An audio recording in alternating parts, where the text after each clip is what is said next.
Shalom, queridos, Deus abençoe a vida de vocês. Chegamos aqui ao capítulo 8 de 1 Coríntios, né? É um capítulo muito interessante que fala sobre sacrifício, né? Comer carne sacrificada a ídolos, mas que a gente pode trazer para um contexto de tudo que é tipo de coisa que é oferecida a ídolos, ou seja, que são coisas que são oferecidas para outros que não sejam o nosso Deus, né?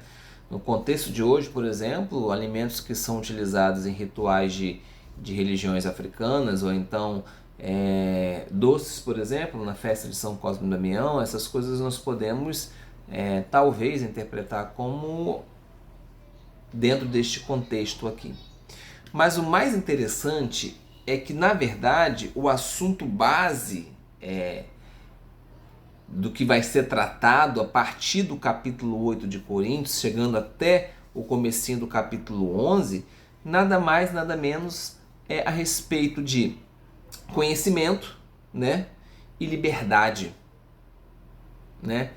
De que maneira o conhecimento e a liberdade estavam sendo usados ali no meio de Coríntios, né? Então Paulo vai apresentar essas duas questões aí no decorrer do capítulo. Nós vamos ver, por exemplo, alguns princípios que Paulo vai dando ali a respeito dessas questões, principalmente no quanto eu limitar a mim mesmo, né, a fim de eu edificar os outros, ou seja, eu deixar de realizar determinadas coisas para que o próximo possa estar sendo receber, né? Aí ele vai no capítulo 9 dar algumas ilustrações a respeito disso, deste assunto, né? E ele vai dar aplicação aí do ensinamento, né, desses princípios ali no final do capítulo 10, início do capítulo 11, tá? Então a gente precisa entender o seguinte, vamos lá, vamos tentar contextualizar para vocês. O povo de Coríntios, da igreja de Coríntios ali, em sua grande maioria, provavelmente já eram gentios, tá? Obviamente haviam judeus no meio, mas provavelmente já eram mais gentios, pela forma como Paulo se expressa na sua carta. E esses gentios de Roma, capital do Império Romano, estavam acostumados a sacrificar para muitos deuses. O panteão de deuses deles era muito grande. E eles estavam acostumados a ter rituais onde eles ofereciam carne, onde eles bebiam sangue, onde eles se prostituíam, onde eles faziam uso de drogas. Isso era natural e normal no meio da comunidade de Coríntios. Era como você hoje ir à igreja de domingo. Ninguém se assusta que você vai na igreja de domingo, né? Lá era a mesma situação acontecendo. E quando haviam sacrifícios com carne, né, nos templos onde isso era comum, lembrando que a gente tinha mais de 200 deuses lá em Roma, quem faziam esses rituais eram os que nós vamos chamar aqui, para facilitar a nossa vida, dos cozinheiros ou açougueiros, tá? Então eram os caras que faziam ali o ritual e nem toda a carne que era feita no ritual era consumida ali. Parte da carne era inclusive salário dessas pessoas que faziam ali os cortes, né? Por isso que eu estou chamando de açougueiro e de cozinheiro, eles que faziam os cortes ali da carne. Então parte dessa carne eles levavam para o mercado e para os açougues da cidade, né? Nos mercadãos, igual aqui em Manaus a gente tem lá a feira da banana, ali perto tem o mercado Adolfo Lisboa, se eu não me engano. Ali tem o pessoal com as carnes meio expostas ainda, com peixe, né? Uma coisa, né, trazendo para os tempos de hoje mais próxima disso. E essas carnes eram vendidas. Então você, quando ia num mercado, você ia comprar uma carne, você às vezes até sabia que ela era sacrificada, foi oferecida a um ídolo, né?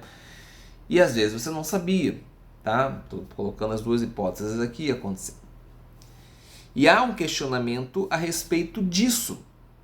Se podemos ou não comer a carne. Você lembra que eles falam assim, olha, nós não somos livres, nós não temos o conhecimento de que as carnes que são oferecidas aos ídolos não têm valor nenhum, porque eles não existem.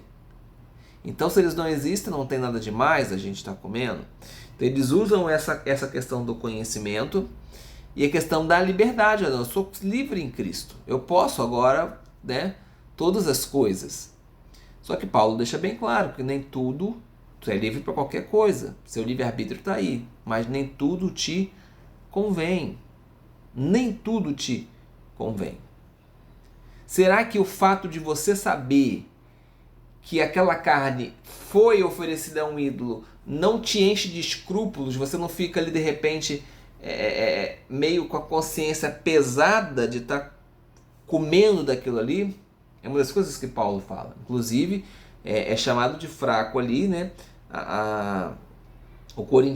Os corintianos ali, né? Vamos chamar de corintianos, que tinham aí tal escrúpulo, né? Ele conseguia ir lá e fazer as coisas, ele era chamado de fraco. Paulo chama ele de fraco, né?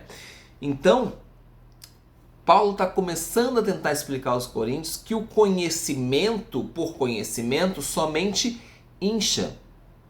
O que edifica é o amor.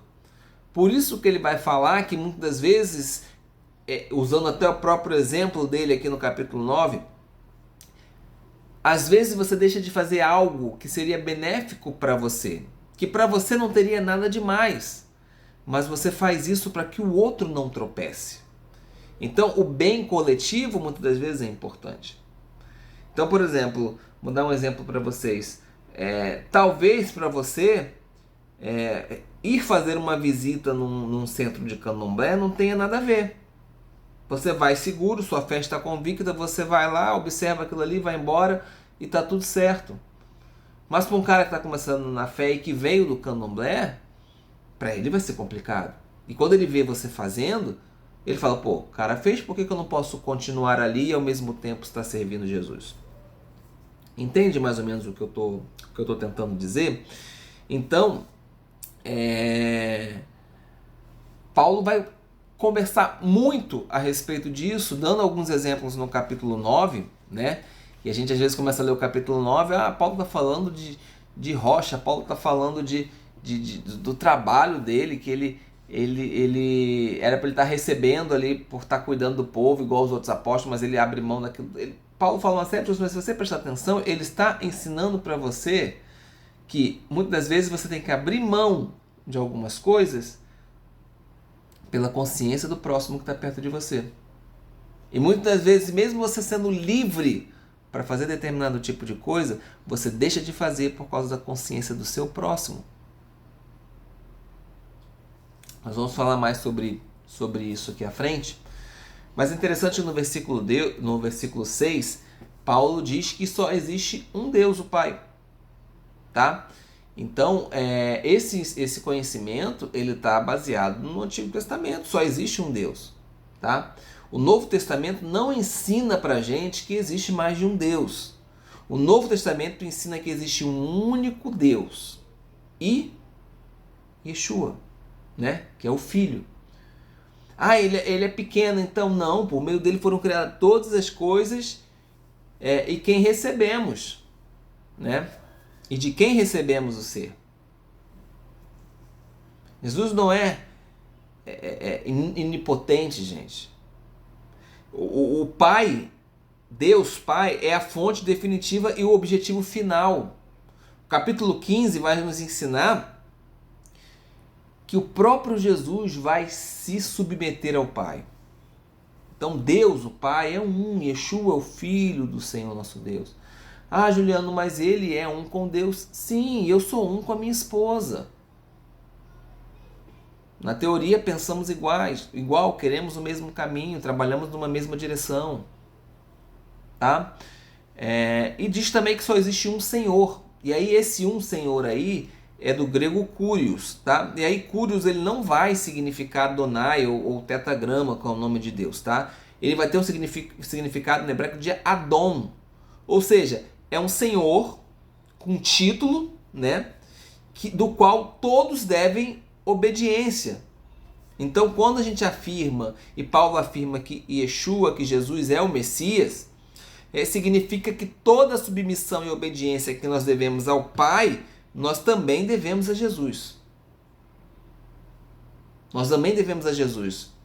Porque por meio dele todas as coisas foram criadas e é por causa dele que nós existimos. É por causa dele. Ele é a palavra. Ele é. Por causa dele, por ele, nele, por ele, nele, por ele, todas as coisas foram, né, estabelecidas. Então, queridos, fica mais essa afirmação aí, tá? O Jesus, ele é como Deus pra gente, ele é Deus. Eu vou deixar isso bem claro para ficar bem fácil pra gente. Ele é Deus pra gente. Por que que ele é Deus pra gente? Porque ele é aquele que nos leva em direção a Deus. Ele é a referência, ele é o caminho, ele é tudo. Ore para Jesus. Mas não se esqueçam de que Jesus está nos direcionando para o Pai. Então existe um que é maior que Jesus. Esse maior que Jesus é Deus.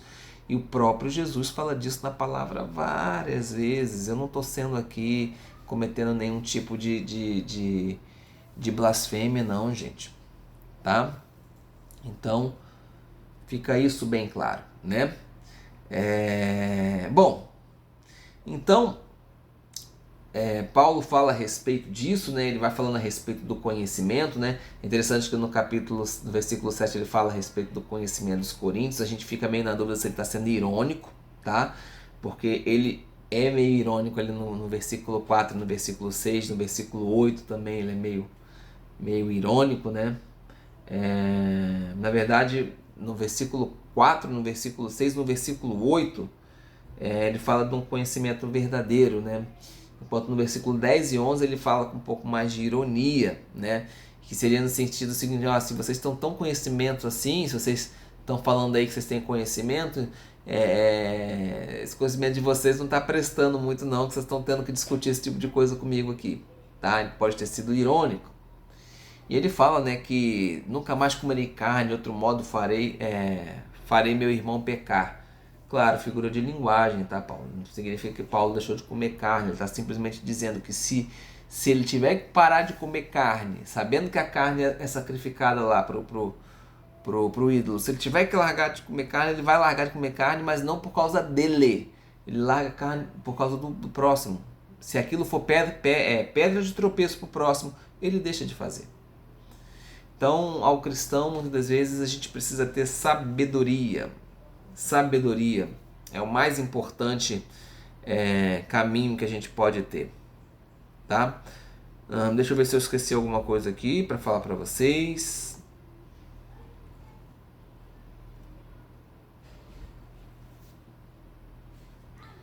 Eu acredito que é só. Pelo portão a minha esposa acabou de chegar. Já deve aparecer aqui por esse canto da imagem aí. Bom, queridos, é isso então. Então vamos discutir a respeito do capítulo 9. Vai ser um vídeo um pouco mais longo, porque temos algumas coisas a discutir, tá? Somente por conta de interpretação da palavra, somente em relação a essa questão de sair debaixo da lei, estou debaixo da lei, né? Tem algumas questões aí para a gente discutir. E no capítulo 10 a gente praticamente finaliza essa situação e vocês vão perceber, se não perceberam ainda, que se você sabe que o negócio é sacrificado a ídolo, é melhor você não comer, tá?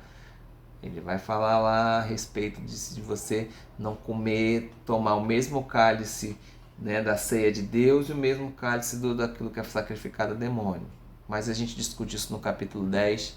Shalom.